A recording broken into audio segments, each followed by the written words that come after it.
Dada Angel una mpenzi? Ni naye. Wangapi? Mmoja au wawili? Mmoja kufa kuzikana. Uko unamlindaje na magonjwa ya zinaa?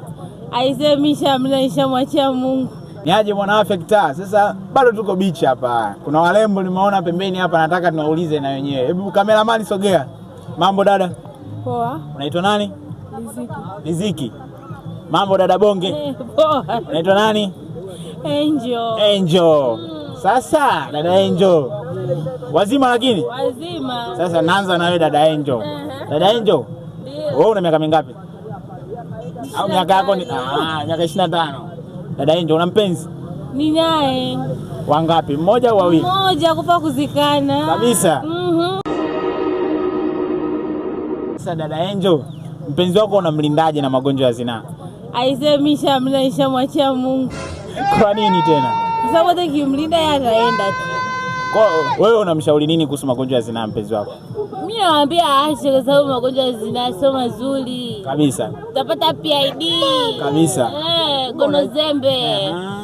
Shamwambia ajilinde. Kwa unawaambiaje na wadada wengine au wanawake wengine kuhusu kujilinda?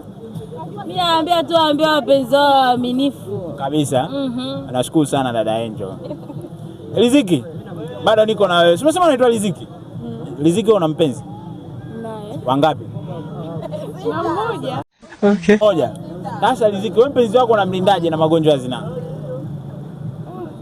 Inapo kumlinda habari ni kujilinda sisi wote. Maana unaweza kusema mwanaume wangu mimi namlinda kiasi chini, unaweza kusema unamlinda na mwisho siku ndio unajilinda na magonjwa yako. Usipate magonjwa, usipate maambukizi. Mwisho siku anatoka ndio mwisho siku unajikuta nini ushapata. Unajua nini umeyatolea wapi? Kwa hiyo unamshauri nini kuhusu magonjwa ya zinaa? Mimi namshauri atulie. Magonjwa yapo. Wewe mnatumia condom? Au ndo mnaaminiana? Tunaaminiana, mtu ashakuwa mpenzi wako utafaweza kumwambia tumia condom. Sisi tutakuwa ni kigumu kwanza. Kwa hiyo unawashauri nini sasa wadada wengine kuhusu hao na mahusiano yao hususa kwenye kujilinda na magonjwa ya zinaa? Mimi naambia washauri wapenzi wao tulie. Kwa sababu gani? Magonjwa ni mengi sasa hivi. Kwa mtu siku unaanza kuja unajikuta unaumia, fule mwanamke umejiwekea hapo unakuta ni ana malengo nayo. Ashakuumiza anaenda sehemu nyingine. Unabaki unateseka. Nashukuru sana Riziki. Mungu akubless. Angel, uendelea kugonga flying fish hizi.